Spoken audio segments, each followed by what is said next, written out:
We gotta get the record real quick. Okay. Go. All right, now I'll start over. Good morning, everyone. And what, I don't, one of these days I'm going to say, Sarah, I'm going to wait for the recording to start and then I'll call the meeting to order. But anyway, welcome to our first meeting of 2023. And what's nice is we get to meet virtually, which means it makes it a little easier for everybody and they don't have to get out on the roads on a rainy Monday morning. And with that, I would ask Ian to call the roll, please. Okay, and before I do it, if I could just remind everybody, if you could keep your camera on, if you're able to, for the duration of the meeting, please do so.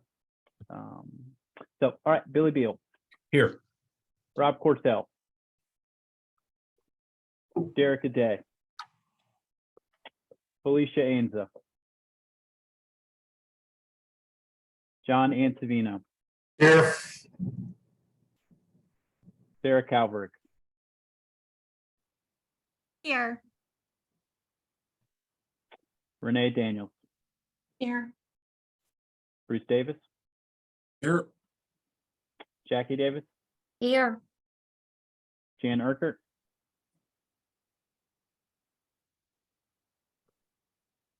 Val Fold. Here. Steve Goodall. Joel Griffin. Marthea Haney. Lisa Hull. Here. Shannon Kennedy. Here. Kim McClellan. Here. Morgan Quick.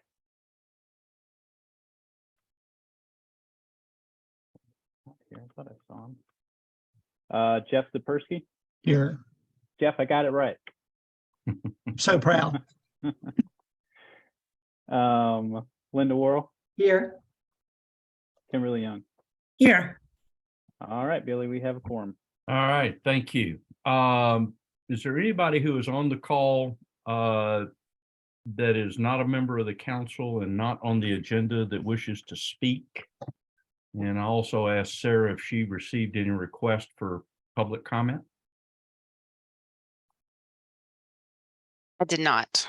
Okay, then hearing none, we will move on to the next item on the agenda, which is the consent agenda, which is the minutes from the October 24th meeting that were included in the package. Any changes, corrections?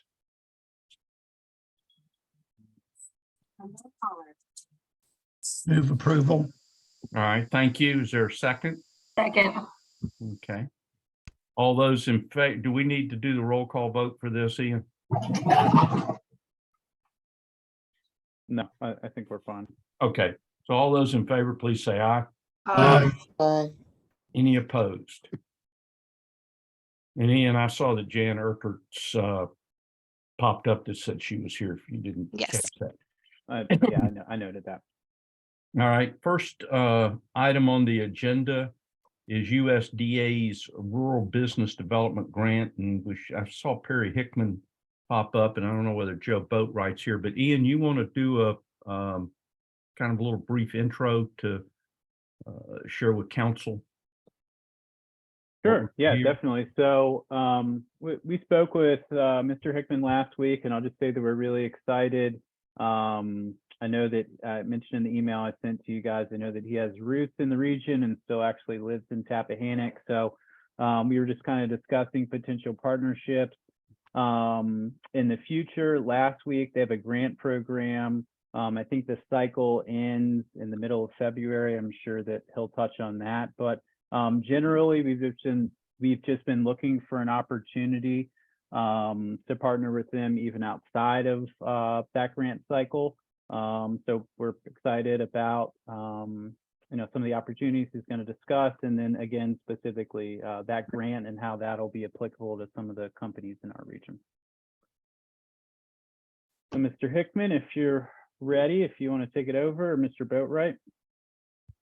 Good morning, everybody. Mr. Hickman just emailed me and said his computer was frozen, so he's logging out and coming back in. And when he comes back in, I'll let him talk, but we have a PowerPoint presentation that we were going to put on, and he was going to do it and share it. And I know I sent it there. Does anybody have the? Hey, Joe. Hey, Joe, Yeah. I'm back. I'm back. Okay. Perry, I'm gonna let you talk a little bit and upload that PowerPoint and we'll go. Okay, good deal. Good deal. I kind of got frozen out of the, kicked out of the meeting, actually. But good morning, everyone, and thank you for the invitation to speak with the Region 6 Regional Council meeting.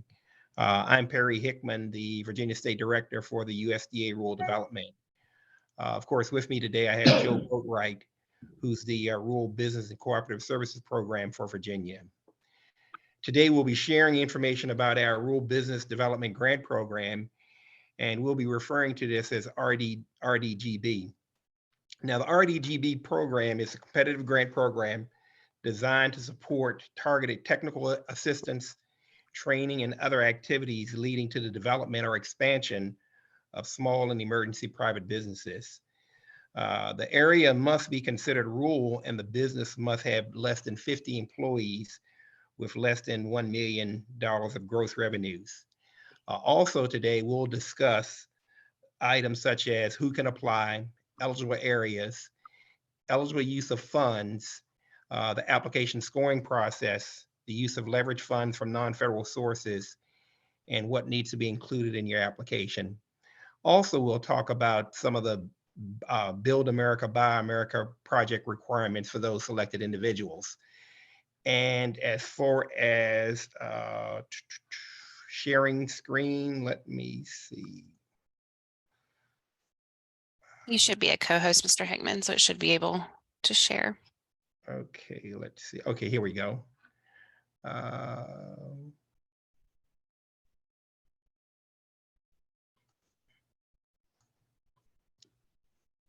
Okay, let me know when you guys can see it.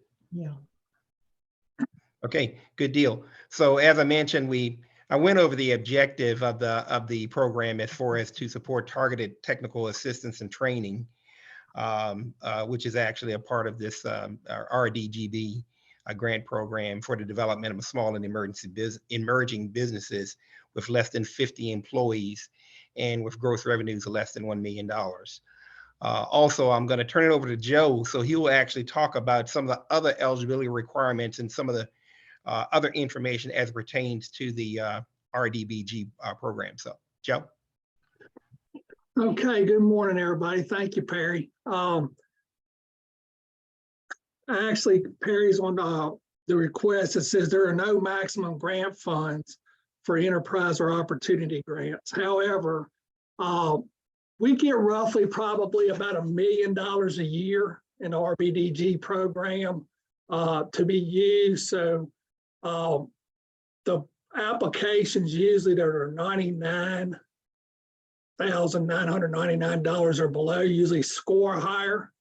If for some reason we have extra funds, we will try to raise those. But when they go over $100,000, they don't score as high. So, but the maximum grant is up to $500,000, which we haven't done one of those that high for about 15 or 16 years.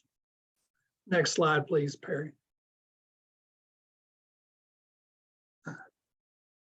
And you have enterprise and opportunity, and the enterprise funds may be used to acquire or develop in land, buildings, plants, purchase equipment, help with access, streets and roads, parking areas, utility extensions, necessary water supply and waste disposal facilities, provide technical assistance, establish a revolving loan fund, and to create or expand opportunity in rural distance learning. For instance, in this, on the enterprise side, we've done several farmers markets. We've done business incubators.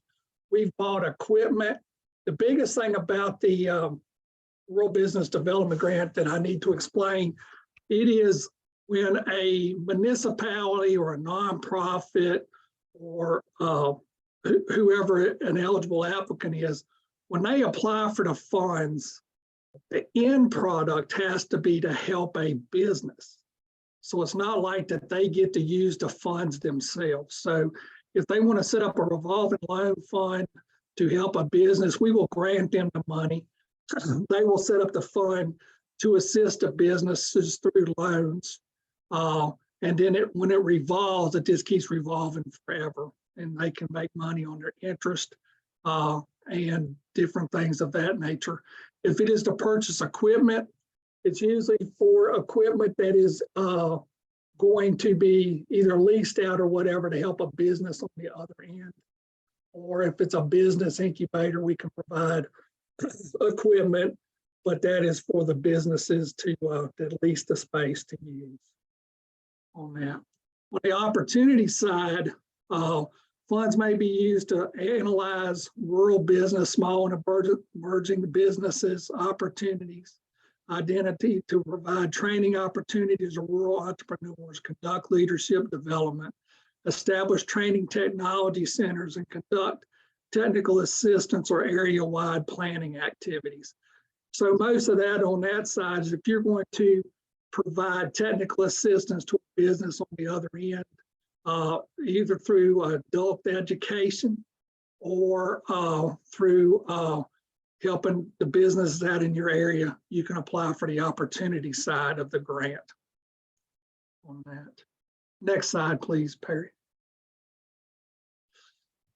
The eligible entities to be able to apply for the RBDG is our towns, municipalities, state agencies, authorities, nonprofits, institutions of higher education, federally recognized tribes, and rural cooperatives based on if they are organized as a nonprofit. Next slide, please, Perry.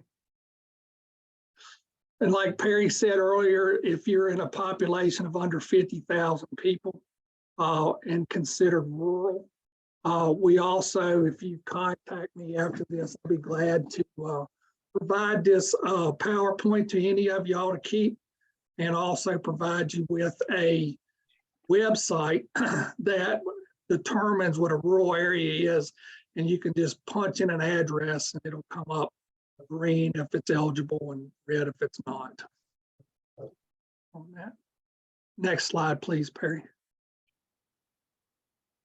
Eligible use of funds again or training and technical assistance, project planning, business counseling or training, market research, feasibility studies, professional technical reports, and product service. So for instance, we've done several RBDGs to a municipality, like if they thought they could use a hotel in their area or different things of that nature, we've helped fund the feasibility studies. Next slide, please, Perry. We can also acquire land or easements, right-of-ways, provide for construction, renovation, machinery, access roads. In this area, what we have been able to do, for instance, in one county, they had a place on the Jackson River, and the county wanted to build a building to utilize that river for tourism. And we couldn't do it if the county was going to use the building for themselves. What they did was they leased the building out to an outfitter. And since the business was on the other end of it and could use the funds, and we would help provide income for the business, we could help the county build the building for that. We can do pollution control, capitalization of revolving loan funds, distance and adult learning, job and advancement centers. There is a place in Alta Vista, Virginia, called Virginia Technical Institute that certifies plumbers and electricians and different things. We help them get started for their adult education workforce on that. Next slide, please, Perry.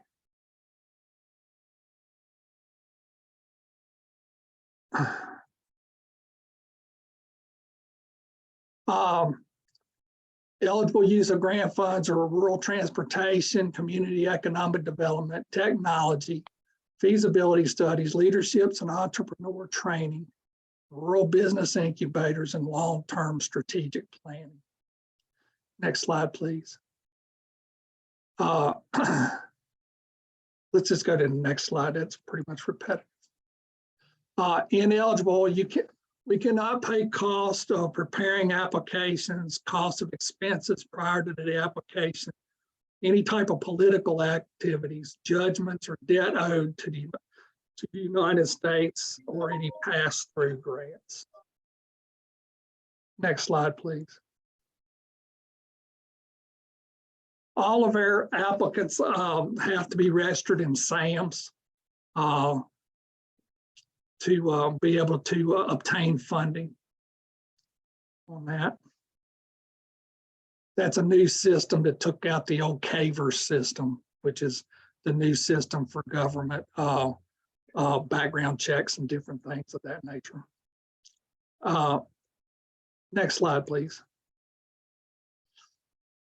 We do, if there's going to be construction involved or new stuff in that is not existing, we do an environmental review, which covers a little different than everybody else, like a lender. They just have to have a phase 1 about hazardous materials. But we look at a lot of stuff. We look at endangered species, floodplains, historic areas, wetlands, everything of that, transportation, everything of that. And we consult our state historic preservation officer to do that. If there's construction involved, it's going to be up to the applicant to provide us with an environmental report. If it's equipment or whatever else, we will do the environmental. We also have an intergovernmental review if it's construction involved, which we go through DEQ for the state of Virginia and also each planning district. Next slide, please.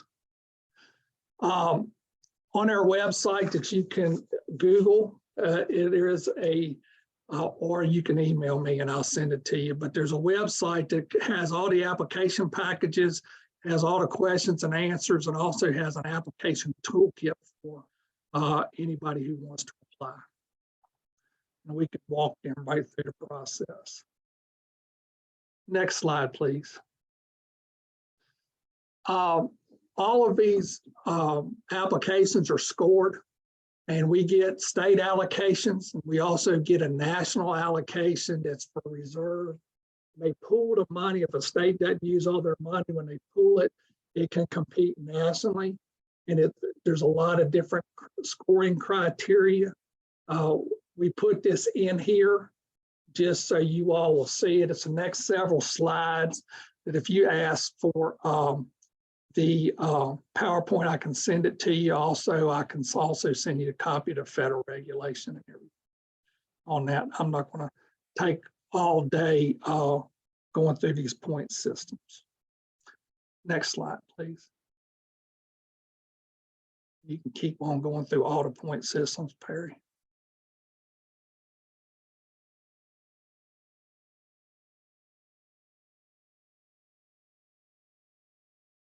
And then we have, don't forget the appendices.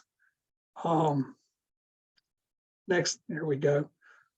Appendix A, nonprofits, organizational documents. We have our Office of General Counsel review everybody's articles of incorporation or bylaws to make sure that they are eligible for the program. We require 3 years worth of financial statements that must have a positive net worth. We don't use tax returns or bank statements. We also would like to have letters of support from businesses or emerging businesses that there's a demand out there. Next slide, please. We also would like to know the experience of the people that we're dealing with applying, like if it's for a revolving loan fund, what type of experience they have, what kind of board they're going to have to review applications, whatnot. So we'd like to see experience in the application, either through resumes or in their scope of work. And also your available matching funds. we would like to have the matching funds up front that you already have, not that we're waiting for them. Because we don't want to fund the application and then you cannot meet your match on that. Next slide, please, Perry.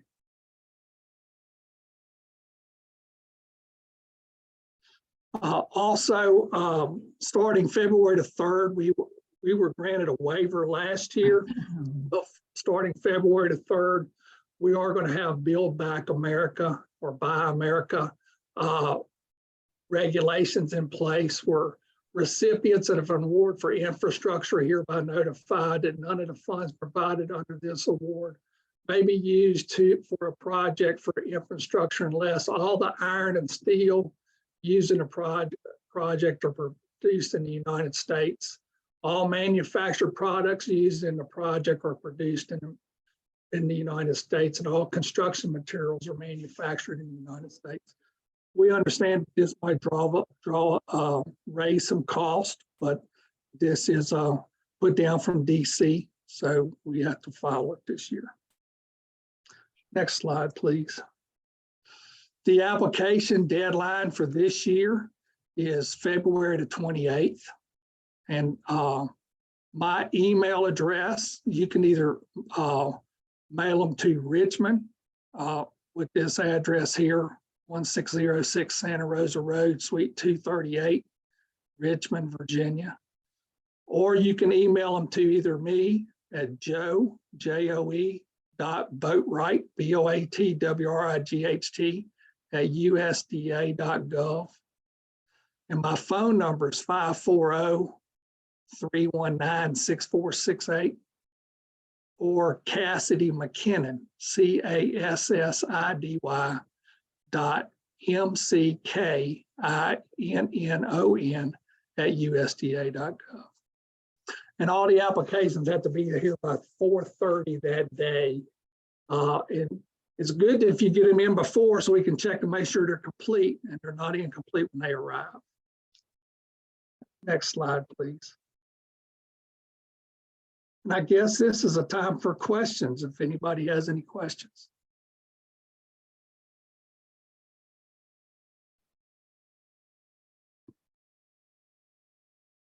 Hey, Joe, this is Jeff Sapersky. This is not directly related to the grant program, but I know in the current session of the General Assembly in Richmond, they're trying to get added to permissible investments for banks, rural business investment companies, which falls under the USDA.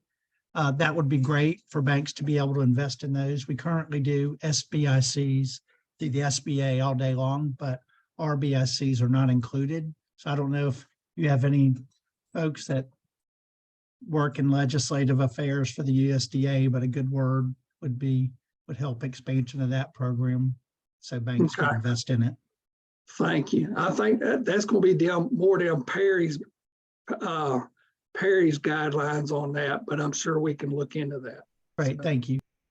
And also, just while I have you on there, we do have a business and industry guaranteed loan program for rural communities. It's an 80% guarantee of any loss to a bank, up to $25 million.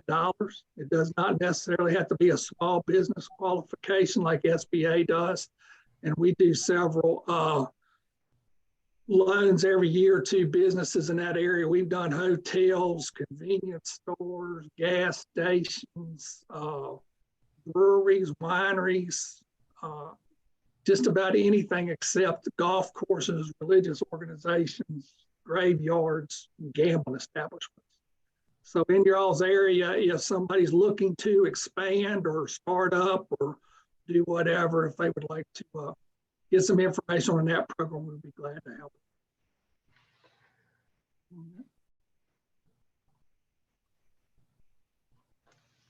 Joe, this is Billy Beal. When we saw this blurb come through, we thought it would be interesting for the council to hear this because the predominant geography of our region is very rural, as you know. This, I guess, it seems to me, based on your presentation, with a limited amount of money, and this being statewide, that these are pretty competitive Is that a fair statement? Yes, they're competitive. We usually don't have any trouble spending our money, of course. We get 10 or 12 applications a year, depending on that. And I think last year we only had to turn away one. That's the reason I say when you get under the $100,000, the scores go way up. So that's what keeps where you can help more people. Yeah. Because Are there any other things besides staying at or slightly under that $100,000 level that helps an applicant separate themselves from the others? yeah, it depends. If you're in a low income community or a distressed area, you get more points for that. So as you'll know that a lot of our funds have gone to the south, the western part of the state for that. We have several revolving loan funds out there to use RBDG. And what we do is we piggyback off of another program. It's called the Intermediary Relending Program. So it's the same basic principle as the RBDG revolving loan fund. But what we do is we will loan the money to the eligible applicant at 1% interest for 30 years to help businesses out. And that money comes down about $250,000 to $500,000 a pop. And when they revolve that money, they can reapply and go all the way to $15 million that they can get. So we usually look at the revolving loan fund through RBDG to see how they're going to do it and how they're going to perform at it. Because we have some revolving loan funds that people have really done really well with.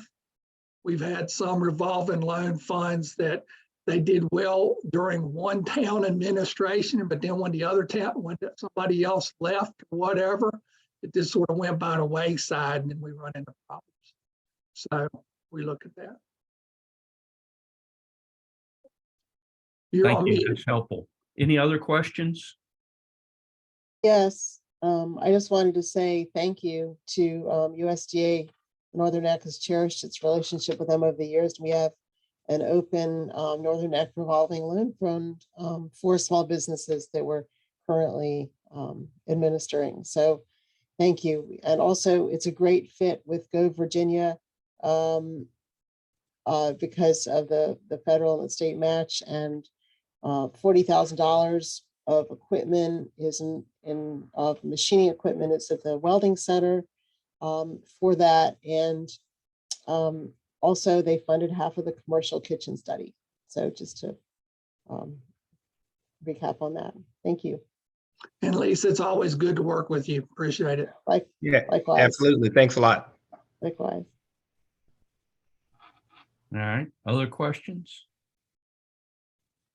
I guess I've got one. If we were, that February 28th deadline probably would be a little quick for us because one, we'd have to approve it, then we'd have to get DHCD to approve it. And we may not be able to make that deadline for Go Virginia to leverage USDA grants. Is that the only time you accept applications? Yeah, for RBDG based on the funding, they used to go all the way to April or March, but then they found out with the environmental process and everything that has to be completed, we were running into problems. So they moved it to February, but we still don't disseminate any money to usually July or sometimes August before they release it. Okay. All right. Thank you. Any other questions? All right. Seeing none, thank you very much, Joe and Perry. We appreciate your time.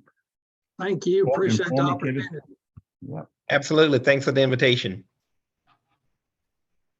Okay, next on the agenda is an update from Riot on their accelerator and pre-accelerator project. Tom, Jennifer, I don't know who's up first. but Hi all, it's me. I will be presenting for Riot. Okay. Just to confirm, you're just seeing the PowerPoint, not my presenter notes, correct? looks that way. Okay, Looks awesome. like that, yeah. Well, hi everyone. It's nice to see you all again. For those who do not know me, I am Jennifer Morgan and I am the Riot Virginia lead. Just as a quick refresher, Riot is an economic development nonprofit that is focused on job creation in the technology sector broadly. We have come out of the IoT evolution, which is focused on the Internet of Things and all things technology as we move farther along the tech spectrum. We focus on technology development through two sides of our business. One side is we run an industry consortium of 90 corporate partners. And then we also run a business foundations and accelerator program, which I'm going to talk a little bit more about today. Just as a quick update, we are updating our numbers for 2022. So these are still our 2021 numbers, but we have chapters in 6 different locations. We host events throughout the year to engage the community and entrepreneurs and businesses alike. And we have a variety of parties that are interested in growing and joining the ecosystem. So to get to the meat of the presentation today, as a refresher, this council and Go Virginia has funded 2 projects that Riot is a part of. One is the Riot Foundations program, which is a direct contract between Riot and Go Virginia. And this is really based around the foundation's early stage companies who are looking to take their idea into a real business. The other program, which I'll also talk about, and we also have Stafford County on the line to talk about, is the Riot Accelerator program. And the contract that Stafford and you all have, and we'll get to that a little bit later in the presentation. But just to give you an update on where we are for foundations, this project was funded and contracts were initiated in December 2021. So we're just over a year into the project. We have ran a total of 2 cohorts thus far. And 16 business concepts have been vetted that have resulted in 3 sustaining companies. Those companies are Revere, Butometry, and Precision Digital.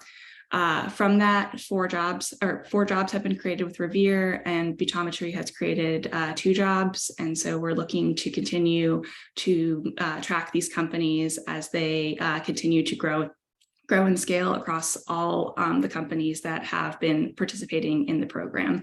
And we check in with them about twice per year. Just to give you a high-level overview of the cohort and what we look for with the businesses and what we do with them in foundations. This is for ideal stage companies. They're people who may just have an idea or who may already be working on starting their business, but don't really have that full foundation yet and wanting to learn more. We are currently accepting applications for our next cohort, which will start March 6th, and that application deadline is the end of February. I am hosting Bagels in Business in Stafford and virtually for those who might have questions about what the program is, how to participate, how to get involved. And both this foundations program and our RAP cohorts can be done virtually and in person, really depending on whoever the person is and where they're located. Okay. There we go. The Riot Accelerator program, like I said, is our next stage in our pipeline. This is for companies who are kind of at that go-to-market stage, who may already have a vetted business idea, but are looking to grow and expand. We also encourage corporate innovation teams to participate, those companies who are looking at new market verticals or product lines. This is a 12-week program that is totally free for participants and entrepreneurs to participate, as is the Foundations program, free, no equity or IP taken. Foundations is a little shorter though. During the program, entrepreneurs are really looking at business development, best practices, KPIs, customer discovery, all of that sort of thing. And we work with them both at a staff level to mentor their businesses, and we also pair them with outside mentors. I included in the PowerPoint for your all's reference a deeper dive into the curriculum that we take the companies through. And I'll let you all look over it in your notes. And then we also do mentoring, as I said, either through staff. We always meet with them weekly, and then we also pair them with a dedicated mentor. We also pair them with one-off mentors around specific needs in their business, whether that's tech development or finances or whatever it could be. Throughout the program, as needs come up, we continue to match them with different mentors that can help grow and scale their business. And as an FYI, we're always looking for more mentors. So if that's of interest to you, please feel free to reach out to me or anybody on the Riot team, and we can get you connected. So as I said, Riot is also doing metrics for this grant program, but this particular RAP, the Riot Accelerator Program grant, is a contract with Stafford County. So we are both reporting on these metrics. And as a reminder, the outcomes of these metrics are metrics over 3 years, and we're currently about 1.5 years into this contract. So these metrics are really non-linear, like job creation, and fewer jobs are always created in year 1 of a company than as they are in year 3. So we typically see these numbers continuously rise as we check in with the companies. Thus far, we've had 2 cohorts, and we'll have our 3rd later this year. We've had 7 companies in the first one, 8 in the second one, and about 18 jobs created over the number of companies throughout the program. And several companies have products that have gone to market, and they're working on taking them from into the next generation of those product lines. Just some quick company logos and a little bit on these companies. These companies have all participated in the Virginia Riot Accelerator programs within the last year. Butometry was a 1-person company, and now they've hired on a full-time marketing person. Boreas has deployed their first batch of beta units for IVF clinics across the US. Gia Nova is registered now as a Virginia company, and they're participating in the Dominion Energy Innovation cohort, which is another accelerator in the state, really taking their product to the next level. Lattiset won the first Riot Virginia pitch night and received $5,000 from the Stafford EDA, which is helping them advance their prototyping into a material product.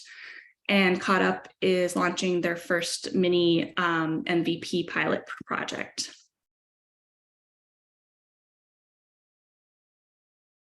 Like I said, we're hosting our 3rd cohort this year starting in August. So we're currently accepting applications for that program. It's a 12-week program that is a hybrid. It's done both in person and online. I'm always happy to meet with companies in person every week if they'd like at the test bed. And we do mentoring sessions with them. We do course programming, and all the programs are free and no equity or IP is taken. So really a great opportunity for companies to get their products to the next level. Pivoting just slightly for you all, this current, the second grant is a combination of work between Riot and the Stafford County Economic Development Authority and Economic Development Office, and then the Virginia Smart Community Testbed.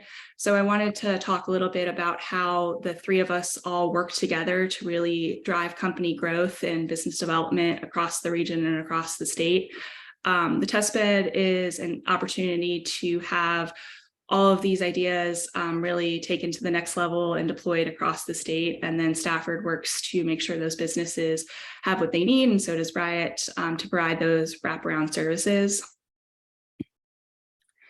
Just a couple of examples about this. These are 3 companies that have done this kind of effort. SPI was a company out of South Carolina that participated in the Virginia Ride Accelerator cohort. And they are now working with Warrington Fauquier Airport to deploy their water testing products.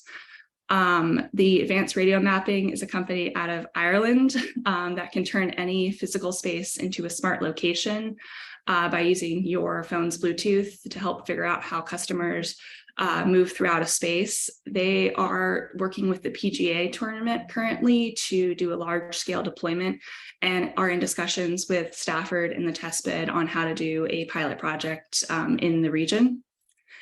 IoTerra has a directory of IoT products and is working with the testbed to scope a project utilizing their platform. And then, IoTerra, one more slide, sorry y'all.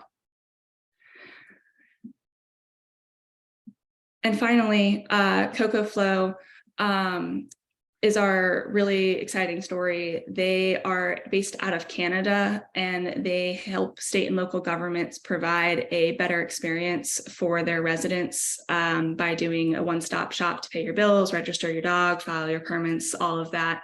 But they have now they've opened their first US office in Stafford. And this is a really great opportunity for local governments to meet with them and connect. They've officially opened a US office and have gone through all of the red tape of being a registered US company to be able to help your citizens connect with you better, be able to interact. And their platform is really targeting for localities under 100,000. With the goal of not everyone has access to broadband. So what you can do from your phone, you can do from their app.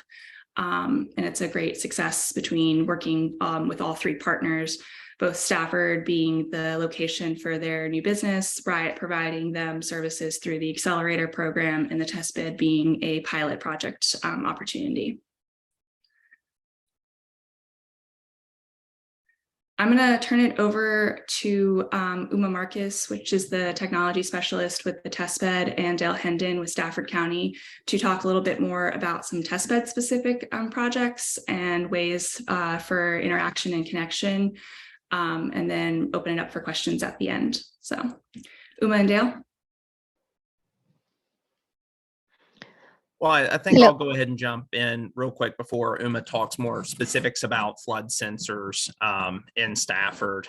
One, I did want to highlight and backtrack just a touch. I mean, I think, whenever we're looking at opportunities like CocoFlow coming into the region, I want to specify that, they came to us through some connections that you all helped fund. But in addition to that, they provide some really great services that we can access in the region to provide better services to government and citizens. So we were coming up with this really cool marketplace, the Smart Communities Marketplace, and kind of a new opportunity for the region to grow and expand in this sector.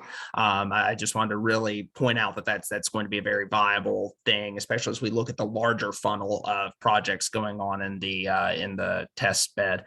So it's a really great partnership in that regard, because all 3 entities, in this case, Stafford EDA, Riot through their cohort work, and the Virginia Smart Community Test Bed through UMA's work, really had a great collaboration on that. But on to flood sensors, as you all are quite aware, Stafford County, as well as many of the localities in the region, have flooding issues. This is a project, a Smart Communities effort, worked on through the test bed and in partnership with Virginia Innovation Partnership Corporation to address some of those issues with some support from federal partners. Obviously, I'll let Uma expand on that as she knows those details more intimately. Thank you, Dale. Good morning, everybody. Thank you for the opportunity to serve Virginia. I'll talk a little bit about these projects. We have a lot that we're doing at the test bed, and I want to use this opportunity to invite all of you to come to the test bed so we can have a longer and a more detailed conversation. For now, I'll just touch upon the highlights of these projects that may be of great value to your constituencies. This first one is a flood sensor project. This was given to the test bed through one of the founding partners, the Virginia Innovation Partnership Corporation, which is a not-for-profit organized by the state to be able to create innovation in Virginia. We were given about 120 flood sensors to deploy throughout the Commonwealth. About 14 of them were piloted in Stafford County over the past year. As you know, there are multiple flooding areas in Stafford. We have specifically chosen Brook Road and Harold Road to show them here. These flood sensors are solar powered. They work on LTE. They can be deployed in remote areas. What they tell you is they provide the ability to customize flood alerts from each one of these sensors. We deployed them along roadside in Rappahannock River, in the Able Reservoir, and pretty much any areas where we believe that there would be a disruption to traffic as well as citizen quality of life due to floods. We receive alerts such as the water is closer to the road, the water is encroaching upon the road, and the road is underwater. So we can progressively get multiple alerts. As you see, the alerts are emailed to us right now. And we felt that we could do this in a much better, more citizen-friendly manner. This is where we got the support from CocoFlow, and the partnership with Riot has been quite invaluable in that way. When new companies from local or abroad come to us with a potential good capability, we always look to see how can we marry this capability into the larger vision of the test bed, and how do we take them all the way through federal, local, state, and federal support for these companies. And that's where I come in. I walk these companies through their individual pilot projects so that they can gain their roots here and be successful to create more jobs. So with these flood sensors, we have now deployed them. They have been deployed throughout many areas in the Commonwealth, but Stafford has been the leader in understanding the people, the process, and the technology issues, challenges, the total cost of owning something like this, and now sharing these lessons learned with other local governments, and thereby creating awareness pre-procurement. So I'll just stop there for the flood sensors and see if there are any questions. All right, we'll talk a little bit about the smart lighting. This is yet another project that we have tested at the Smart Community Testbed Command Center here, right here in Stafford County. It's a very important project from digital equities perspective. What we have here is a well-established piece of innovation from Philips Lighting. So it's an international company. It comes to us from Netherlands here. And this picture that you see on the leftmost side with the white light on a smart pole was the first installation in all of Northern America right here in Stafford County. It has two pieces of information there. It provides smart lighting, LED lights, so energy efficient lighting. It also has audio sensors in it, so it knows the crowd size and it adjusts lighting based on that. It also provides broadband connectivity. So inside that light, you have a radio that you can now connect to provide a wireless fiber connection. Why is this important? In rural areas where it is going to be hard to reach that last mile, just the few hundred households which are cost ineffective for maybe larger organizations to put cables and trench deeply to put fiber connectivity. These are alternate solutions that are cheaper, that are faster, and they can provide fiber-like connectivity through a wireless installation of multiple poles like this. So it provides lighting and connectivity in one solution. While we were testing this, we also came up with another last mile connectivity solution called Painted Fiber, another Virginia company that lays fiber right on the road and provides connections. Yet again, very cheap, very fast, and provides that last mile connectivity to areas that are not quite ready or in plan for your traditional fiber connectivity. So all these capabilities are installed at the test bed. We can be happy to show them and walk you through more of the technical details. And more importantly, what is the cost of owning something like this? What is the people, process, and technology involved? The workforce training that is involved? We can talk about all of that. Vision Craft is another company that we are working with. It's a company from the Czech Republic, very interested in becoming a Virginia company, and Stafford is pioneering that ability to bring the company in here. They provide a very nice capability where when you look at the traffic on the road, you can do multiple things. You can do analytics on a camera without storing a lot of personal information. So information is not stored as we stream information. It just makes calculations. So privacy is an important part that they handle. The other thing that they are providing here is to be able to mount cameras on road vehicles, on utility vehicles, and quickly capture if there are potholes, if there are any ADA related issues we need to fix on the sidewalks and things like that. So we can quickly capture where are the problems on the road along with the exact latitude, longitude. And we can go back and fix them at a different time.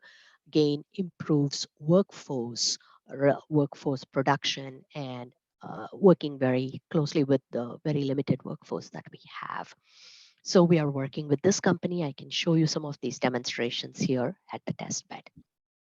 One of the things that the test bed is a member of is a set of living laboratories throughout the Commonwealth. I saw G Cubed on the briefing here today. Access VR is a company that is located there. We consider them our sister laboratory, and the capability that they bring is extremely helpful to the test bed in terms of creating distance learning functions and to teach high skilled capabilities over remote learning to all different parts of the Commonwealth. So we look forward to partnering with them in diverse areas, ranging from smart tourism all the way to high skilled labor. So I'm going to stop on that and see if Vernon wants to jump in or if there are other comments on that. One thing that I would mention on the virtual reality aspect before we move forward is Stafford County is actually working with Access VR right now on a project to create a virtual cultural center.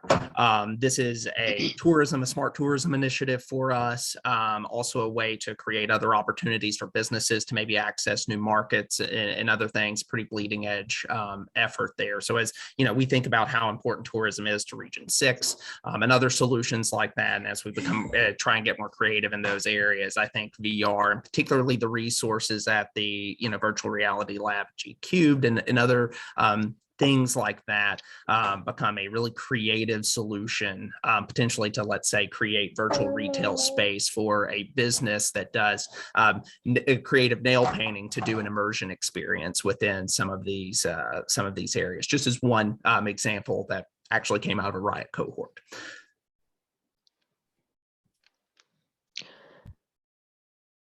Okay. I'll wrap up on the how we all can get involved in all of this and open up for questions. But I think the key here with the testbed and Riot and the collaboration is that none of these efforts are just for Stafford County. As much as I love Stafford and don't want to throw Dale under the bus, we don't always have to work with Dale. We really want to work with all the other localities across Region 6 and across the state. On implementation projects, developing businesses, doing things collaboratively and together so that we can grow strong businesses that want to stay here and create jobs in Virginia. There are lots of projects at the testbed that are looking for homes to do deployment opportunities. And UMA is a great resource to talk about those things. And I have lots of opportunities coming up with Riot programs and events We have our foundations course, developer day in March, and then our full cohort in August. So please feel free to reach out to any of us and ask questions. And I will open the floor to the chairman for questions. Okay, unmute myself. Any questions for Jennifer or anyone, Dale or Uma? Not a question, just endorsement of support. Working with, this is Vernon Green of G-Cube Enterprises and G-Cube Community Services. I've worked with the Testbed and Riot for some time now. The way that they integrate industry partners with new entrepreneurs and providing structure and education is a very good a good process and a great experience. I work with them whenever they need a mature company to come in, and whether we're judging or helping or mentoring, I can just say that this program is very foundational and very positive for our region. Thank you so very much. Thank you. Questions? Other questions? Other endorsements? Jen, I have a question. This might be for you and for Tom. I know you guys have kind of done some formal events in King George. You did the pitch contest. You're kind of expanding out that way. I guess, what does that look like first? How do you guys feel about that expansion? Because I know that Riot's still kind of new to Virginia. And then the model that you use, do you see that being modified as you go out to the more rural areas in the state? I think that we've had great success with moving outward across the region. As we move farther and further into Region 6, we come across, of course, more businesses that are focused in what you would consider rural opportunities. But those don't necessarily mean that they don't involve technology in some capacity. We see a lot more of the intersection of what would be traditional Main Street businesses and incorporating technology into those businesses. You can't come across any coffee shop nowadays without wanting to have Wi-Fi in them. So what does that mean? What does that mean for that business that has never had a Wi-Fi router? How do you protect your business and your clients and your customers? How do you protect credit card data as you're moving more and more online and less in cash-based businesses? What does that mean for your overall business model?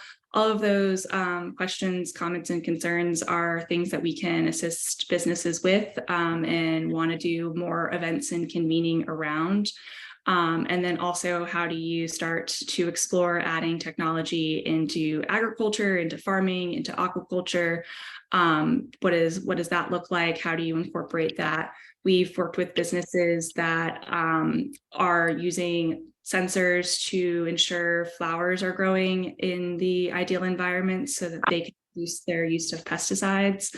And then that's good for their workforce and their customers and the way of the future. We've worked with businesses who want to open a new manufacturing line for hair care products, and they want to use technology to package the goods because they've run out of being able to do it themselves. So any business really at this stage of the world is incorporating technology in some component. So let's have a conversation and figure out how we can best assist them. That's kind of the model that we're working with, and hope to continue to see grow and expand.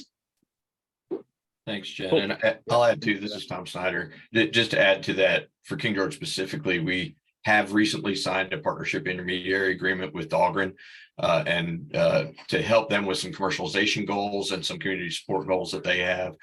So we have another kind of anchor partner that we will be leveraging going forward as we continue to try and grow that region. Mr. Bill, just a quick addition. So in addition to what Vernon and Jennifer and Tom and everyone has sort of talked about, just to sort of hammer home the point, this really goes beyond technology.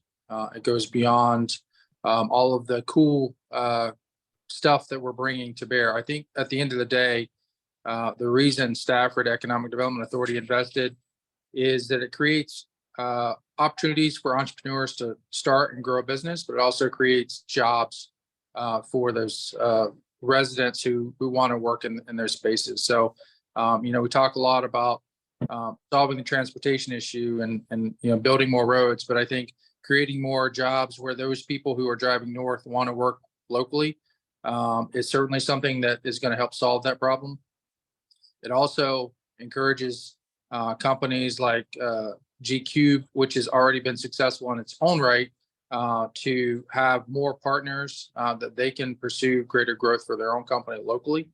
And then finally, it creates the idea of regionalism, where they don't need to be from Czechoslovakia or from Nova Scotia or from far off lands to come here. The idea is that internationally it creates interest, but it also creates opportunities for local entrepreneurs to start businesses as well. And then the workforce that comes from that's regional, whether the business is in King George and people from Stafford drive there, or whether it's in Stafford and people from Spotsylvania drive there. This is solving a lot of different efforts. We've candidly been a little slow in the area for the first year. That is not a reflection of Riot at all. Riot's done everything. I think it's really about this community sort of adopting the mindset that we are a leader in the technology arena. We are a leader in creating an ecosystem for entrepreneurs. It takes time for that to get adopted. So I just would say that we should continue to encourage Riot. The more that we can do as a region, the more they can expand and help entrepreneurs both locally as well as entrepreneurs that want to come locally. Okay. Joel, thank you. I think you make some great points, and I would add it's really about changing the mindset of people here that we can have these businesses and create jobs here, and they don't have to hop on I-95 to drive inside the Beltway to have those jobs. So thank you. That was excellent. Any other comments or questions on the Riot presentation? All right, thank you. We'll move on to the next item on the agenda. Sarah Dunnigan is here from DHCD, and she's going to talk with us about a project development framework that hopefully will get councils and stakeholders and applicants thinking about strong project development early in the process. Sarah? Thank you, Billy. Yes, I'm Yeah. here. I know there's Okay, good. lots of cubes up here. Good morning, everybody. Thank you for so much for giving me a little bit of time on the agenda.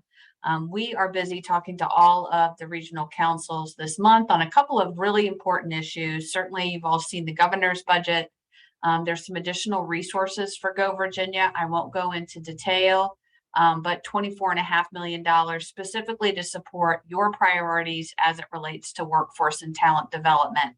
And you guys are well ahead of the game because you got out of the gate quickly with your planning effort, and that should be foundational in really coming up with some ways to address some of the workforce needs for firms in the industries you've identified as priorities. I want to just bring one more thing to your attention during the few minutes I've got here.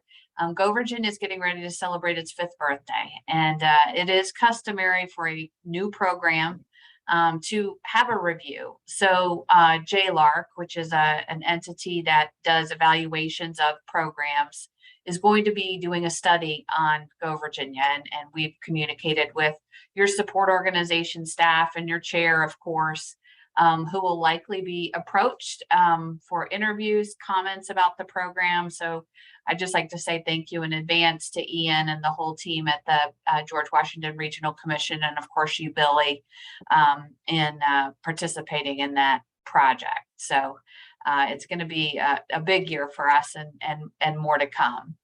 I do have to share something we've been working on really to help regions. Hold on just a second. I need to get back into my full screen view.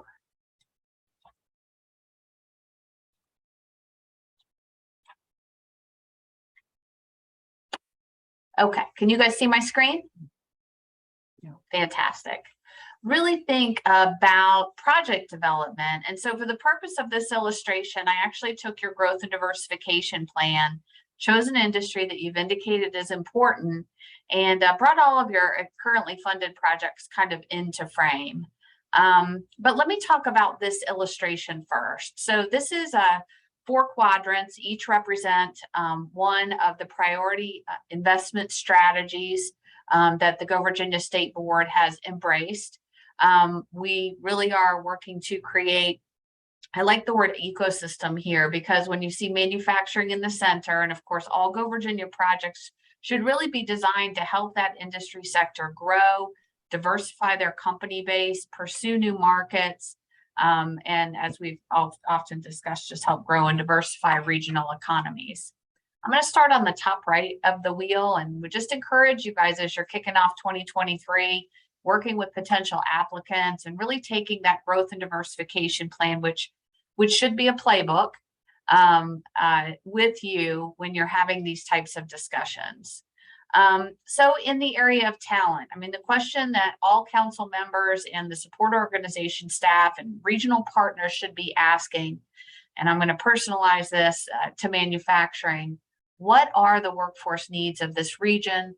What are our workforce systems, assets? In really all cases, we are encouraging folks to get out of a project mindset and into kind of a systems mindset. So how do our existing resources connect? How can we connect them in new and different ways? And where are the gaps in our service delivery? And so you see that question, where are the gaps? Can we fill that gap? Can we strengthen it? And by that, I mean you as the Go Virginia Regional Council, working with implementers, identify those shortcomings in your workforce delivery system and apply a regional approach in your project development. And then what would success look like? I really encourage you to think about goal setting. I know we've done it with my team here. SMART goals, right? They need to be measurable. You need to kind of begin with the end in mind. And I think especially in this area of talent development, through your TPI, you guys are going to get an opportunity to really understand the workforce shortages in very quantifiable terms and actually establish some goals for each of your project implementers to see how you can close that gap. And then secondly, how do we train workers? How do we retrain individuals that may be on the sidelines right now in our economy? How do we retain college graduates and students, young people, for example, that may consider leaving the region because there is a real or perceived lack of employment opportunities? And then finally, I think I would encourage everyone to think about talent attraction. I think we are at the point in the business cycle. We certainly know and understand talent is probably the most critical location factor, either for existing, expanding, or relocating businesses. So really having a strong story to tell. And there's so many beautiful assets in Region 6. Around the scale here, scale up. So who are the growth-oriented firms, or what are the nascent or emerging industry clusters? You guys have already hit on one, I think, really strong with the Smart Cities initiative.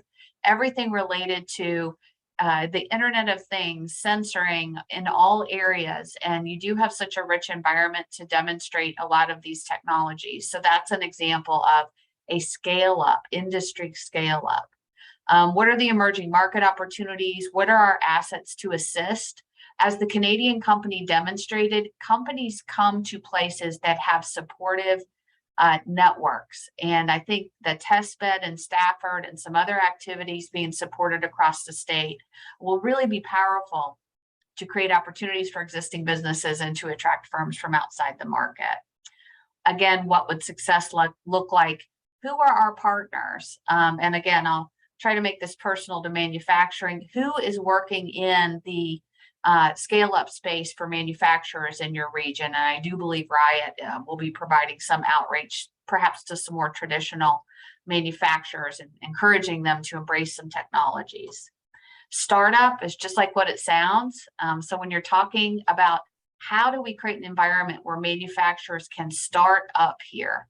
What are the ecosystem requirements? Do they need capital, right? Do they need real estate? Do they need talent? What other types of services are really important to the manufacturing sector? And how can we optimize and really build a place where these firms would start?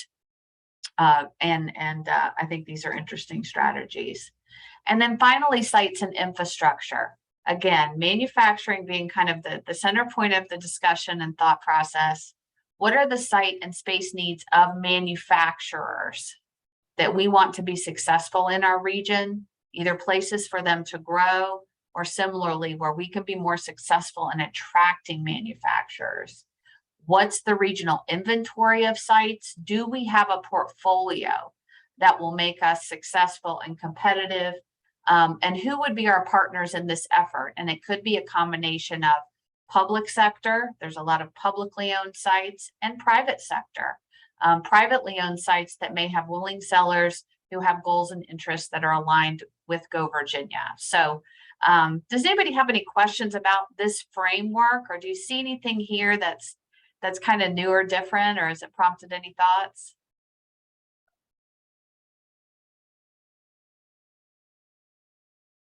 I can't see the chat, so you just have to speak up. I'll go ahead and move to the next slide. So again, I've got the strategies that were on the first illustration on the left, but I do just want to draw your attention to the funded projects currently in Region 6 that I think are working on talent strategies for manufacturing. So there's been some funded projects. Not all of these are currently active, but I would encourage you, as you're contemplating more talent development projects for manufacturing, that you reflect on the results of each of these efforts. The first, not in order chronologically, but on my slide here, the Northern Neck Workforce Training Feasibility and Site Selection Study. So this effort was designed to help one of your key community colleges evaluate the workforce needs and determine whether or not their location or alternative locations would be best for delivering these programs. The other one I'll mention, this was a very early project, was about welding training. There was at the time a demonstrated unmet need for welders, and this project was centered in Westmoreland. And so that is an example of a project you have already funded to help support manufacturers. I believe the Internship Expo and hiring workshops has also engaged a number of area manufacturers, helping them connect with high school students and providing high school students exposure to careers in manufacturing. Pathways to Success, that's a relatively new project, but again, career exploration and exposure. If we can develop an interest in students, we've seen across the state that the educators can then help them develop the aptitude that's going to be needed to be successful in these roles, and just meet companies. Young people, I will tell you, college students don't know companies off their campus. And then finally, talent pathways planning.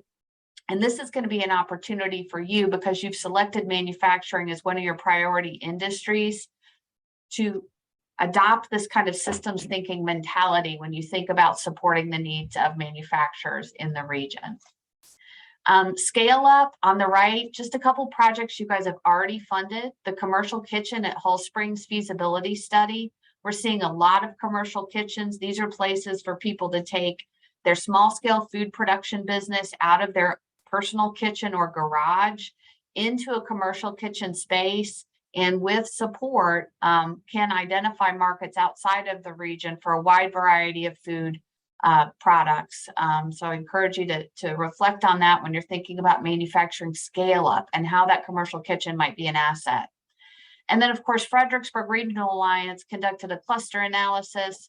My experience with these projects, it really does provide some insight into what existing industry clusters or subsectors within manufacturing where you are particularly competitive, and what are the emerging opportunities, and looking at factors that would be external to your region to inform that process. And finally, startup. So what is happening in the region relative to the startup ecosystem for manufacturers? I will re-mention the commercial kitchen because for food manufacturers, these can be really interesting places for them to kind of take it to the next level, get to a position where they can think about employees on payroll And again, we've got some great examples of projects in Region 9, for example, that with the programming, it's not just the space, but these firms are definitely taking an export kind of oriented position and looking at things like specialty foods. That whole industry is just really dynamic and exciting. And I'll mention Riot as well, because it's our understanding that they're going to be working potentially with some more traditional manufacturers and helping them diversify their customer base. In terms of sites for manufacturing, there were 3 projects I identified that have already been funded. So think about reflecting on the results of these projects. One in the Northern Neck, one in the Middle Peninsula. And Fredericksburg Regional Alliance conducted a study on the potential implementation for a regional industrial facilities authority. And that is an opportunity for localities within a region or sub-region to cost share in the development of industrial sites. And in the context here, that would be appropriate for the manufacturers that you're interested in serving on an existing business basis or recruiting into your region. So we have been having, these conversations really across the state, and it was asked to bring this project development framework forward for you, just as a way to think about, your conversations moving forward. The thing I want to emphasize is the beneficiary of really all Go Virginia projects, and there's always a secondary effect, right? And we want that to be positive as well. But the industry group should really be the primary beneficiary. We know in the case of talent, for example, that also benefits young people, students, folks who may be unemployed, underemployed, out of work, who may be making difficult commutes, to the point of your earlier conversation, to allow them to stay in the region to work as much as they enjoy living in the region to raise their families. So I will just close there. Thanks again for time on your agenda. And I'm happy to take any questions, Billy, if we've got time. All right, thank you, Sarah. Questions from council members? Just one question, Mr. Beal. Joel? Would we be able to get the feasibility study when that's done on the commercial kitchen concepts? Yes, I am sure if that's not already complete, Ian, that would be something, the results would be of interest, I think, to this group. Yes, Joel, I'll refer you to Ian. I think I've got the study results in CAMS, but yes. Thank you. And Lisa, feel free to say anything, but that is completed, and then we can share that with you, Joel. Good. Yes. Yeah. So, as you have projects either that Ian or other team members are working on nurturing and developing, think about that framework and where in which one of those 4 quadrants that project would be placed.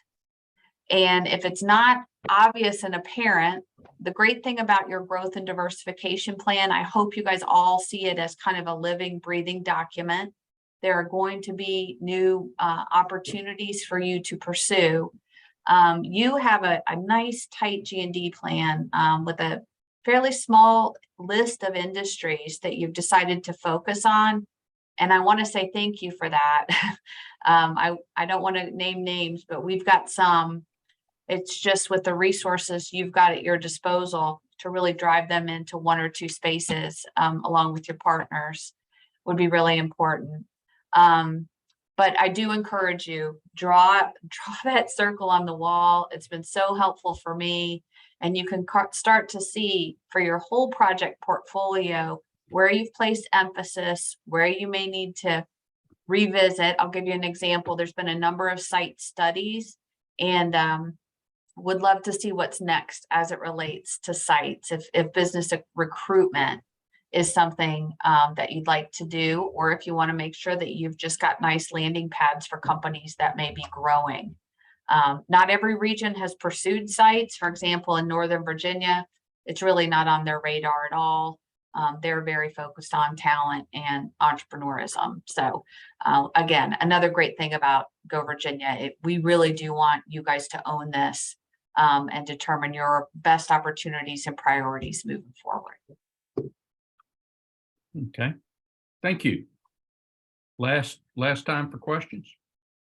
Do we have access to your presentation, Sarah, just to have that circle and the questions and all?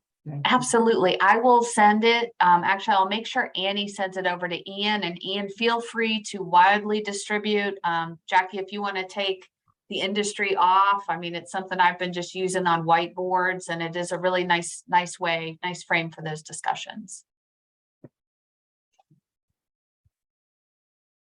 Okay, Sarah, thank you.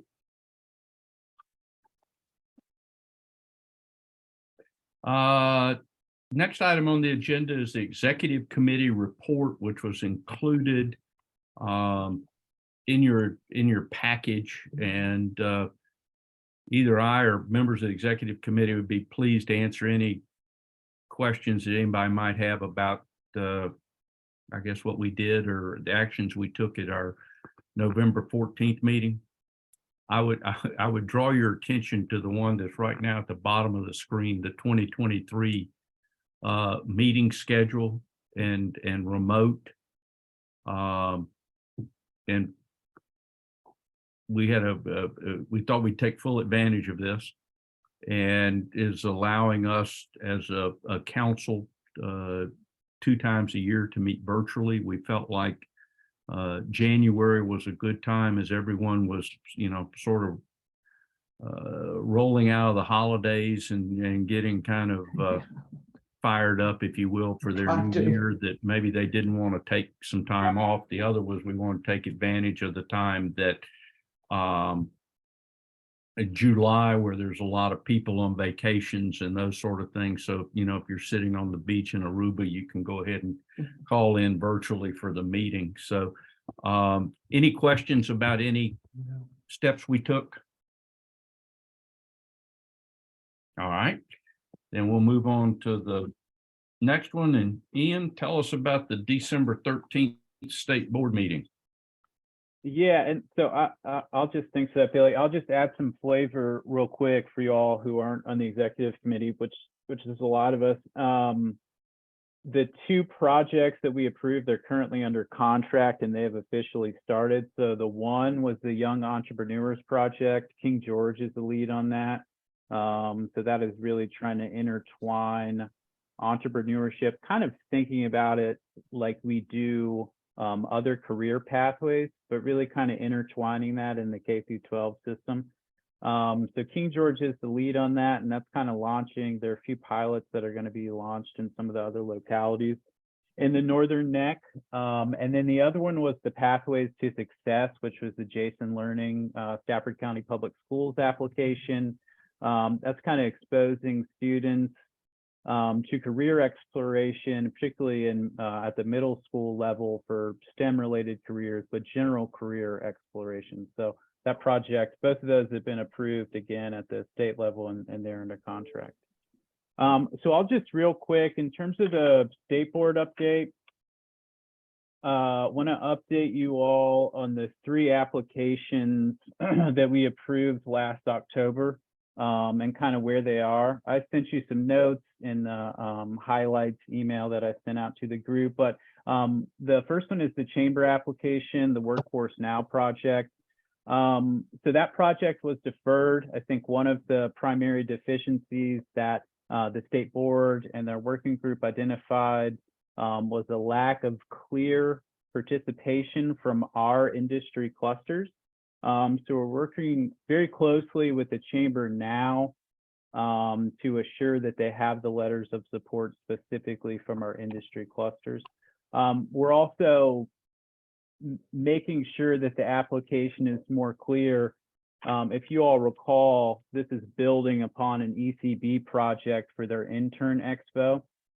So what it'll do, it'll fund 2 additional intern expos. And then it will also have a scope of work that includes all of their workshops. So it's really a bigger program of work, a really holistic perspective especially training businesses on how to get interns. And then also there's a data tracking piece. As a region, we don't really have that data tracking piece. For interns, that's going to be centralized through this project. And they have an MOU with Mary Washington, and they're going to share an employee for that centralized data tracking. So again, we're working really closely with them. We're going to resubmit that February 3rd. We don't need to take any action because there aren't any substantial changes to that application other than the letters of support. So we'll be submitting that next Friday. The other one is the G3 application.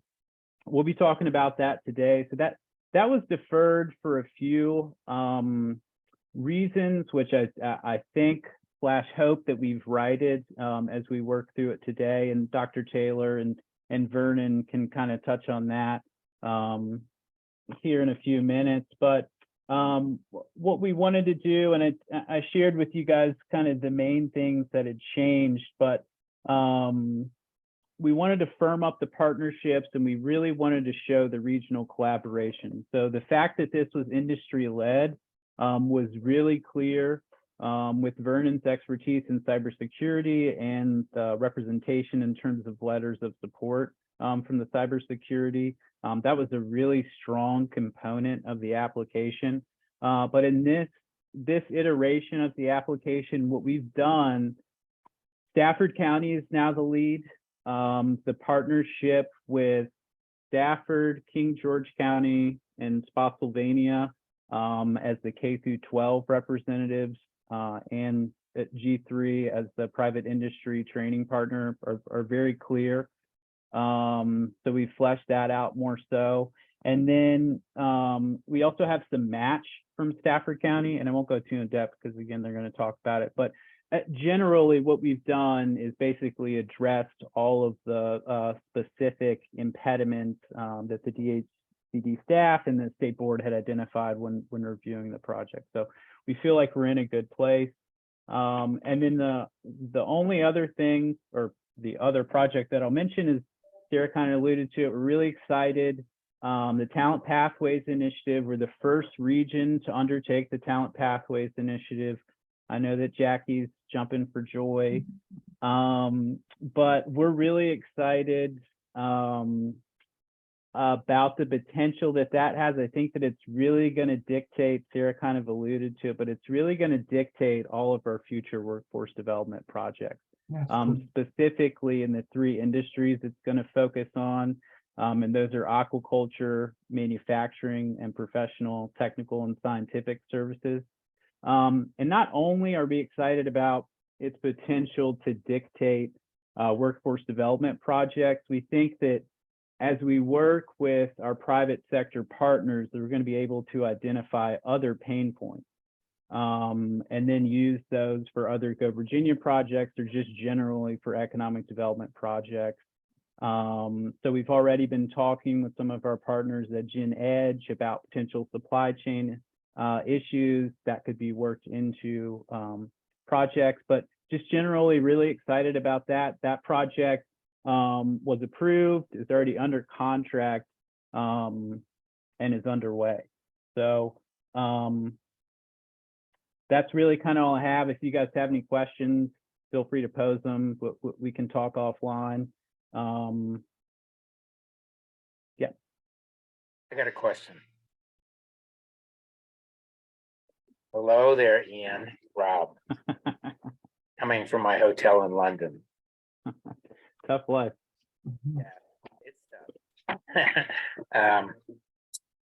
Is there a lead for each of these sectors? It seems to me it would be interesting to have someone in the organization, maybe it's even someone on here, for each of the sectors, like aquaculture is relevant to some percentage of the region, and then technical blah blah blah, et cetera, et cetera. So it just occurs to me that it would be helpful to have someone or some group whose job it is to kind of look across the region and for grants and encourage opportunities. It's not just the economic development people individually. Yeah, no, that's something that we have been thinking about quite a bit. And I think is one of our major goals. I think that for the Go Virginia investment areas, so workforce development, site development, entrepreneurial ecosystem, we are aligning organizations with those. I think that for our industry clusters, so the cyber project, and we're going to be talking about here soon, the Stafford G3 project.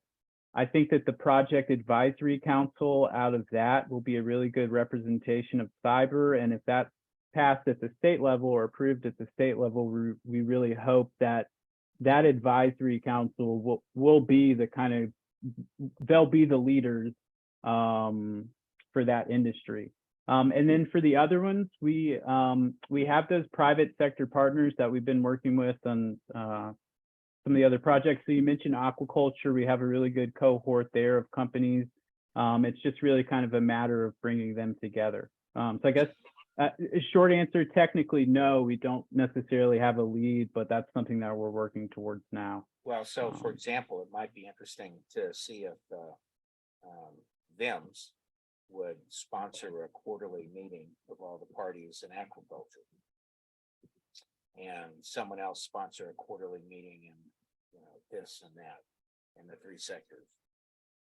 Sure. Yeah. No, that's a good point.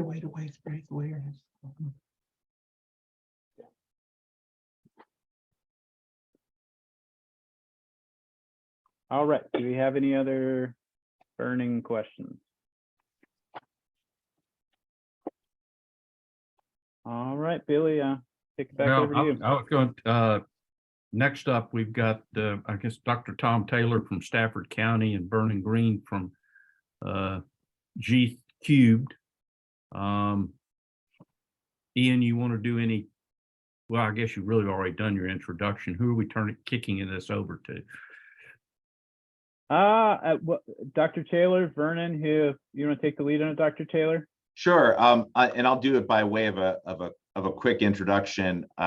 Stafford Schools is so excited to be a part of this project because we have a hole, and that hole has to do with how do we build a sustainable pipeline to support in the STEM space, and to that end, Vernon and G Cubed had a great project that they were working on.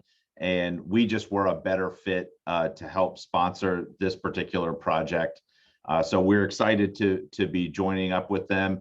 As Ian mentioned earlier, our career pathways project kind of dovetails nicely with this effort here, because we really see ourselves as an opportunity to be a hub for STEM development for Go Virginia Region 6. And this is just another great piece of that portfolio. So with that, I'll kick it over to Mr. Green for his remarks and introduction and support for the project. Thank you so much, sir. As always, a pleasure working with you. Thank you to the council for allowing us to present before you again. It's been a while since I saw you in October, but we've had to make some adjustments to our process and our program, which I think are actually going to address some of the shortcomings that the board found. For example, G3CS and G Cubed as an industry partner normally aren't the applicants. It is normally a government agency or something like that. So with Stafford County Public Schools stepping up to take the lead, I think we address that concern. Ultimately, this is workforce development and pathways development for our K through 12 education. In our previous iteration, it was a little bit broader and wider. In this iteration, we are shrinking so that we're addressing students and teachers, predominantly the students, but additionally getting our teachers qualified to teach these classes within the school system. Additionally, speaking with Mary Washington and their teacher program, They are another company that is signing on as a supporter of the program so that we're bringing more qualified teachers into our teacher workforce.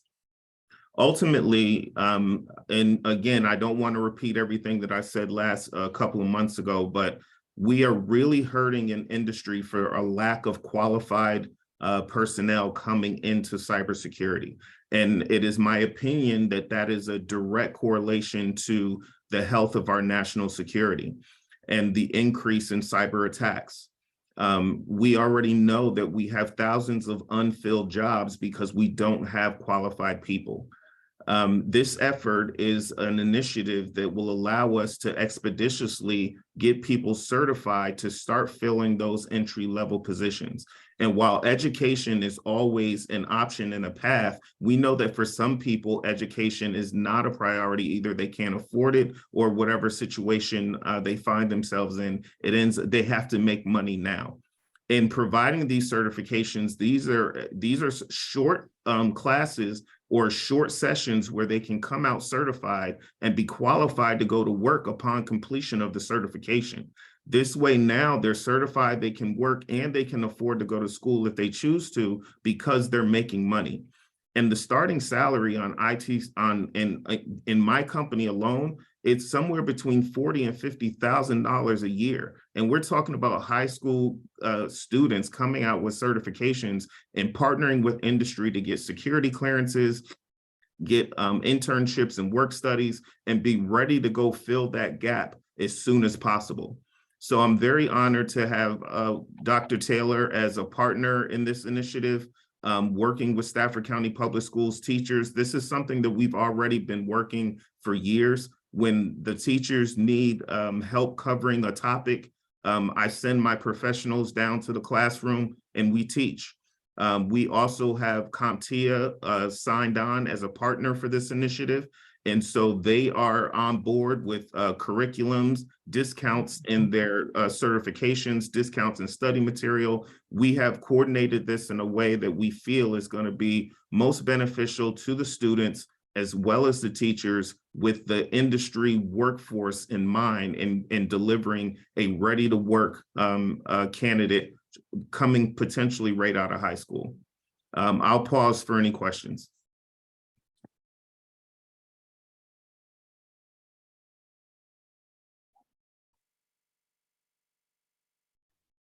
I get Vernon, I'll have one. I think I know the answer, but you know, we reviewed and approved this project in a much bigger scope in October. And it's been recast with Stafford County as the lead. But is there any other change other than, as you said, it's been narrowed down to focus more on students and teachers rather than expanding the broader context of veterans and those things? Were there any other changes that we should be concerned about? The only real changes were those of compliance. For example, like putting a government organization out front as the applicant. That was one. There was another requirement that said that students could not receive or Go Virginia dollars could not pay for certifications. So we realigned so that G-Cubed and G3CS will pay for the certification portion to align our matching dollars in a way that was more compliant with Go Virginia's requirements. But those were very minor changes to make sure that we were compliant. Everything else is pretty much the same.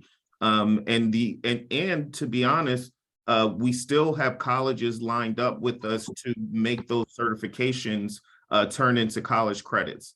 We've had RCC and Mary Washington step up to say that they're willing to do those things. All right, thank you. Hey, Billy, that's Shannon. I just have a quick comment. If you've been following a lot of the governor's platform and what he's talking about, is one of the big pushes and included in this year's budget is to increase certifications among high school students through dual enrollment. And so this just lines up perfectly as something that we are being, and I'm RCC and Stafford County is not in my region, as Germanus, but this is what we're being asked to do, and I think it's a great thing. So I I supported it before, but I think this is a good narrowing. And we've got other grants, not Go Virginia, that are helping to pay to get high school faculty credentialed. We're doing that at a couple schools here in cyber, and it's really the only way that we can find qualified teachers. It's hard enough to find teachers, period. So some definitely need the incentive. Thanks. Shannon, thank you. And thanks to RCC for stepping up. Any other questions or comments? Good. All right. It would be, at this time, we need to have a recommendation, hopefully for approval. A Moved. second, and then we will need to do a roll call vote for this rather than just the kind of the mass eye thing. So was there a motion? That's from me, Kim McClellan. I motion to approve this application. I loved hearing it in October and I'm excited to support it now. All right. Thank you, Kim. Second. This is Val Folds, and I will second. Thank you, Val. Now we will, Ian, if you will call the roll so that we can vote, please, sir. Actually going to get Sarah. You would do that. You have the roll call up. Billy Beal, I vote aye. Rob Cortell. Hear me say aye? Yeah, now I did. John Anzavino, Aye. Sarah Calverick, Aye. Renee Daniels, Aye. Bruce Davis, Well, while I'm in favor of it, I think I need to recuse myself. Jackie Davis, Aye. Jan Urquhart, Aye. Val Folds, Aye. Joel Griffin, Aye. Lisa Hull, Aye. Shannon Kennedy, While not directly involved in the application, as you mentioned, RCC is somewhat of a partner, so I will also recuse myself. Kim McClellan, Aye. Jeff Saberski, Aye. Linda Worrell, Aye. Kimberly Young. Recusing on behalf of the University of Mary Washington. And supportive. All right, thank you. All right, thank you. I guess, well, no, we don't see if there's any opposed because you called everybody. All right. Next up is the new one, the MPPDC West Point site development. Kind of plays in a little bit to what Sarah was talking about earlier. So I haven't seen Louis pop up. Yeah, so we're actually going to have Neil Barber present on the project. We've been partnering with Louis in the town of West Point on developing the application. All right. Well, Neil, look forward to seeing your face and hearing your voice. Well, good to see you folks again there. I have had the privilege of working with Louis and John Edwards, the town manager of West Point, on putting this application together.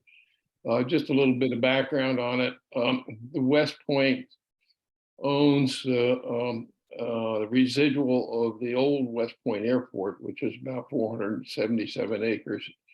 It's actually in King and Queen County, and King and Queen a number of years ago zoned it industrial, and it had been occupied by an international training company called ITI. And they went bankrupt, and they had a lease on the property, and then basically it has been vacant for a while.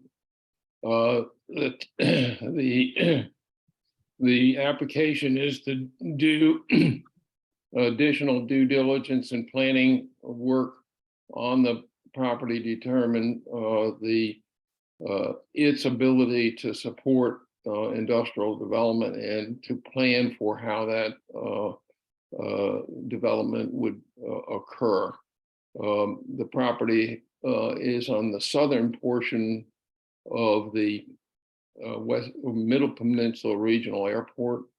Again, that portion of the property to the north was cut out of the original town-owned property to create the regional airport, and this is the residual. It is the application is for $100,000 to do site development. Again, the due diligence, and is matched by town appropriation of $35,000 and a DCR flood grant of $22,800 to do an investigation of the access bridge into the property. So again, the county, King and Queen County supports the project. They have agreed to provide marketing support in their economic development efforts of the site once we've got it done. We had TRC provide some cost estimates related to the individual line items in the project. So there, we have consulted with VEDP. John Loftus provides, forgive me on that, VEDP is very supportive of it. The results of this effort will raise the tier rating, the VEDP business ready sites tier rating from a tier 2 to a tier 3 level, which is there. Hope I've covered most of the bases, but if I'm not, I'll be glad to answer any questions on the project.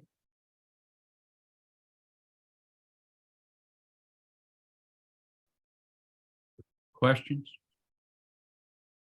I only have one, Neil, that's kind of a curiosity question. In the back in there where there's a map, it looks like as it comes down from the runway, there's two V-shaped either clearings or something. Yeah, let me, the original total property was a reliever airport for Richmond that was built as a result of World War II. And the main runway, which goes east and west, was cut off. That property was cut off to make the Middle Peninsula Regional Airport. And the V section to the south is the property that we're talking about, that's 477 acres. And that was the old auxiliary runways for the West Point Airport. And that was used for part of the training facility, particularly vehicle training, driving by ITI. Okay. The other piece I read in here was that this does not have municipal water and sewer. Is that correct? That is correct. The West Point in this area is covered by Hampton Roads Sanitation District. So that in their small communities program. So there's a possibility that they might be able to provide wastewater service, and we'd have to figure out how to provide water service. But that's part of the planning and PER, preliminary engineering report efforts that were there. Okay. Ian, if you'll just go out a little bit on there are two, go out a little bit more. And to the north of the airport, there are two manufacturers now, Fulcrum Enterprises, which are just north of the airport, and ASP Green World. Both of those. I think that shows up better in not the picture, but yeah. But anyway, in close proximity to the airport on the north side, there are two existing manufacturers there. Yeah.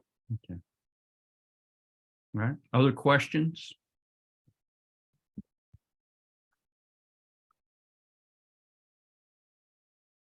Move to accept. Billy, this is John Anzavino. This has been vetted by our, I assume, by our members on the Industrial Site Review Committee. I wasn't able to participate in that because of another meeting, but were there any comments from the committee in conjunction with that? We were in support.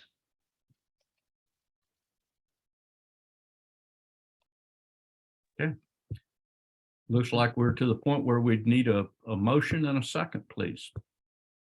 Move to accept. All right, Second. Thank you, Linda. John Anzavino seconds.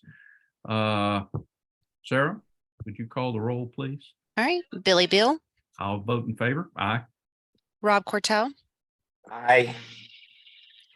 John Anzavino, Aye. Sarah Calverick, Yay. Renee Daniels, Aye. Bruce Davis, Aye. Jackie Davis, Aye. Jan Urquhart, Aye. Val Folds, Aye. Joel Griffin, Aye. Lisa Hull, Aye.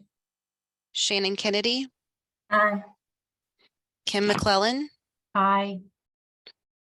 Jeff Saberski, Aye. Linda Worrell, Aye. Kimberly Young. Aye. Okay. All right. Just to Thank you. recap, for the Thank you. Innovation Pathways application, we had 13 ayes and 3 recusals, excuse me, that's a majority. And for the Middle Peninsula PDC West Point site, that's 16 ayes All right. Thank and an you. approval. Mhm. I think, this is a good thing because if my memory serves me correct, when we looked at list of sites in the Middle Peninsula and in our entire region, I honestly don't remember this site being on there, Joel, but it's clearly the largest one we've got in any of the, I'll say non-Fredericksburg area sites. Maybe there's some good opportunity here because of the size of that location, size of that acreage. So Yeah, good so thing. this wasn't one of the sites in all the site characterization work that we've done. It was not. It was not. Okay, Yeah. good. Yeah, because I thought most everything we had in the Middle Peninsula and the Northern Neck we were more concerned about the fact that they were small and we weren't going to be able to help them without getting a waiver. One of the reasons maybe that it was leased to ITI about the time that they did the initial site characterization. Ah, okay. Good. There's also, this site has an existing building on it. That would be real there.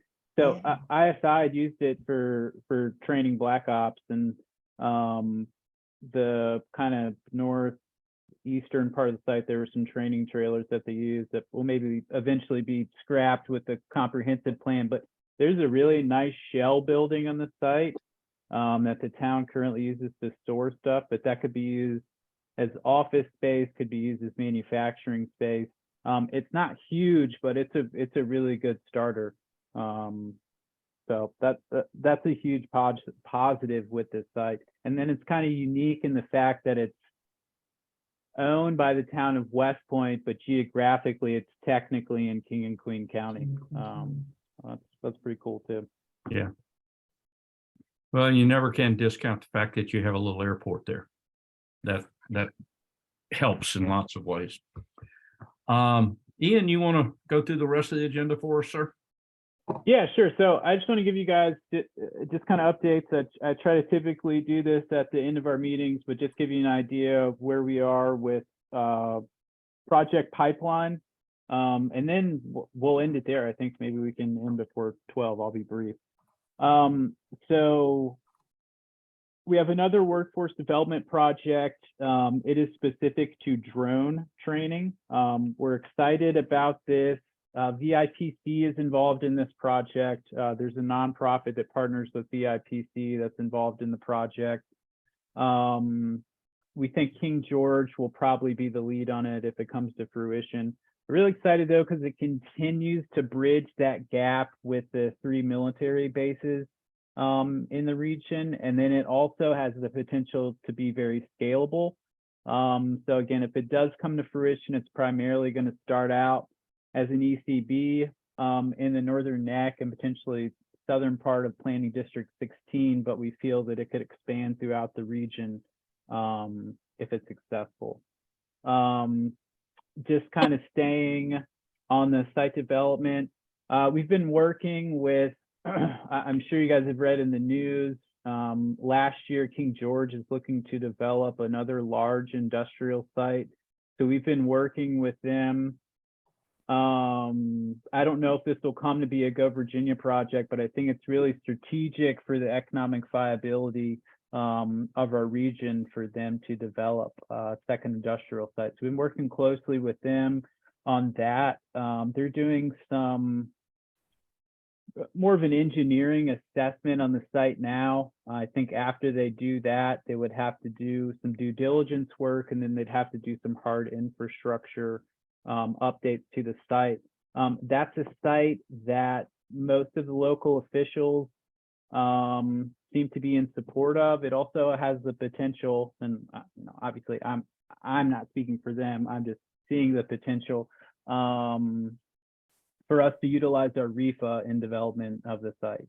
So we're really trying to, as we've discussed, our region is quite deficient in comparison to other regions in terms of sites. I don't know if we'll ever get to a point where we're developing 1,000-acre mega sites, and I think that there's a valid opposition to that kind of approach anyway. But I think that we do have a few sites that are several hundred acres that we can strategically develop, and that's one of those. And then there's another site development project. This is way more in the initial phases, so I won't go into details, but it's in Planning District 16, and it would be a larger site as well, and would dovetail with workforce development in the drone industry. And then the final piece, we've been kind of talking about it for a while. I know FRA has been, working really hard on this, but we have all this activity in entrepreneurship. As Rob kind of alluded to, we need to figure out how we convene all these moving parts together. So FRA is working on setting up a 501c3 that will be an organizing entity for entrepreneurial activity throughout the entire region. So we're excited about that. Again, as you all see, we have a lot of initiatives in entrepreneurship, Riot, the Young Entrepreneurs, the project with Sea Grant, a large part of that is entrepreneurship. So we're excited. We're starting to see a lot of the synergy with some of these projects, and that'll be a central piece on the entrepreneurship side. So that is all I have. Thank you, Ian. Any questions of Ian?